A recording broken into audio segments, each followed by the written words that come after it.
U.S. Health Secretary RFK Jr. is calling the measles outbreak a call to action as cases rise across the country. The U.S. has now surpassed 160 cases in 9 states, from New Jersey to California. More than 80% of those cases are in young adults and children under 19, and almost all are unvaccinated or have unknown vaccination status. Director of the Vaccine Education Center and attending physician at Children's Hospital of Philadelphia, Dr. Paul Offit, has more on that for us. Dr. Offit, thank you for joining us.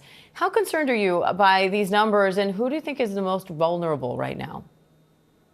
Well, very concerned, especially when you see a death. This is the first measles death in a child since 2003. That's more than 20 years ago. In terms of who's most at risk, anyone who's unvaccinated. This measles is the most contagious infectious disease. Typically, for example, if you look at COVID or influenza or respiratory syncytial virus, you'll infect 2 to 4 people a day, assuming everybody you come in contact with is susceptible. But for measles, it's 18. It's a very contagious disease, and I worry because we have so many children in this country who are currently unvaccinated and therefore at risk. Now, U.S. Health Secretary RFK Jr. says ending the measles outbreak is a top priority for him after saying earlier that the outbreak is, quote, not unusual. What do you make of the administration's response so far? Well, it's in some level internally contradictory. So, for example, he does say that measles outbreaks are to be avoided and to be contained, and that certainly this death was tragic, and that community immunity is important, recognizing that everybody can't be vaccinated. Some people are getting cancer chemotherapy or they're too young to be vaccinated, so we need to protect them.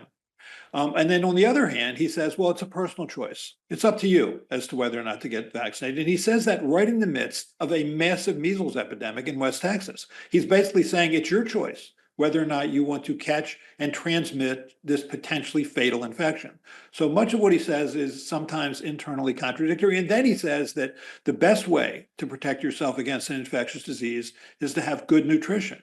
Well, nutrition is important, but the best way to protect yourself against an infectious disease is to have specific immunity. And there's only 2 ways to get specific immunity: vaccination or natural infection, and vaccination is always the better choice. So what are you watching for now, and what do you want people to know?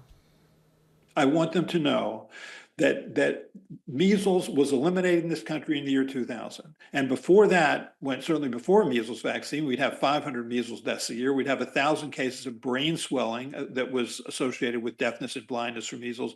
It's a bad disease. I'm a child of the 1950s. I had measles. I remember measles. It was not a childhood rite of passage. It's a serious disease. The problem is, although we largely eliminated it by the year 2000, measles is coming back because a critical percentage of parents are choosing not to vaccinate their children. And they're making that choice because not only have we largely eliminated measles, we've eliminated the memory of measles. And I hope we don't have to remember it again by seeing it come alive.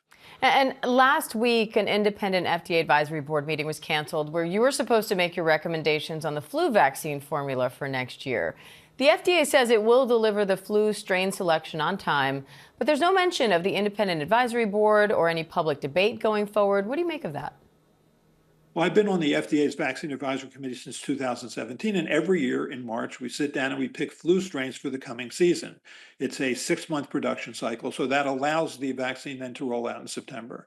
It's important to have independent advisory boards. They're independent of the pharmaceutical companies, they're independent of the government, they review the data, and really they hold the science behind a particular policy to a high level, a high standard of safety. And it's nice to have that. Plus, it's open to the public. So the public can view those meetings and hear what we're saying. Otherwise, these decisions are made behind closed doors.